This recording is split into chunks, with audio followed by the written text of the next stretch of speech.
আজকে কথা বলবো ছেলেদের অন্যতম একটা যৌন রোগ নিয়ে, যেটা আসলে আমাদের দেশ নয়, শুধু ওয়ার্ল্ড ওয়াইড 1/3 পপুলেশনের মধ্যেই কিন্তু এটা ছড়িয়ে পড়েছে বা ডেভেলপ করেছে।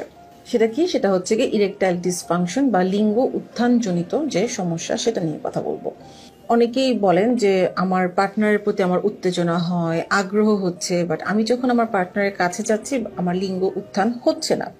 কিংবা অনেকে এরকমও বলেন যে আমি আমার পার্টনারের কাছে যাচ্ছি, আমার লিঙ্গ উত্থান হচ্ছে, আমি তার যৌনাঙ্গে প্রবেশ করাচ্ছি ঠিকই, কিন্তু তার কিছুক্ষণ পরেই দেখা যায় সেটা শিথিল হয়ে যাচ্ছে। আমি আমার এই স্ট্রং ভাবটাকে ধরে রাখতে পারছি না, আমি স্যাটিসফাইড না, আমি আমার পার্টনারকেও স্যাটিসফাইড করতে পারছি না।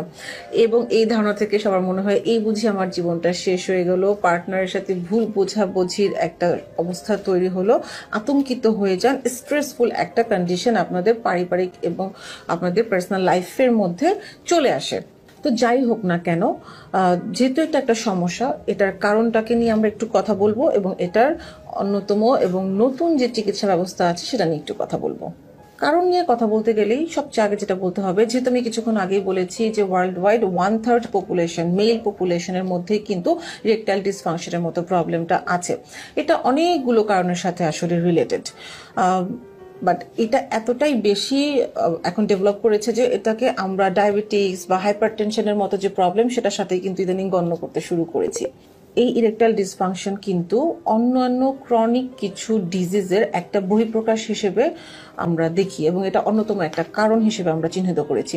কোনো পেশেন্টের যদি সুগার বা ডায়াবেটিক্স থাকে লম্বা সময় ধরে, কারো যদি রক্ত উচ্চ চাপ যদি বেশি থাকে, সেক্ষেত্রে একটা কারণ হিসেবে আমরা একটা অন্যতম একটা কারণ হিসেবে গণ্য করি।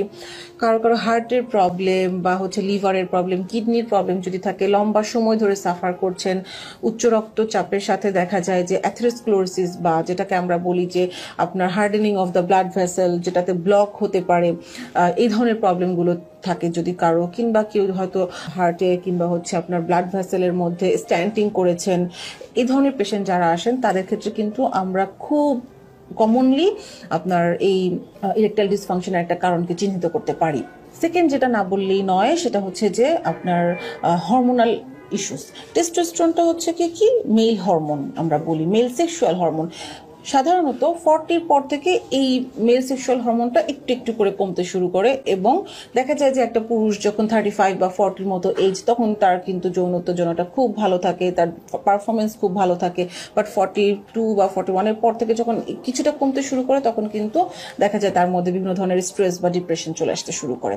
Yes, this is one of the reason, যেটা হচ্ছে কি টেস্টোস্টেরন কমে যাওয়ার কারণে আপনার এই লিঙ্গ উত্থানজনিত সমস্যাটা খুব বেশি আমরা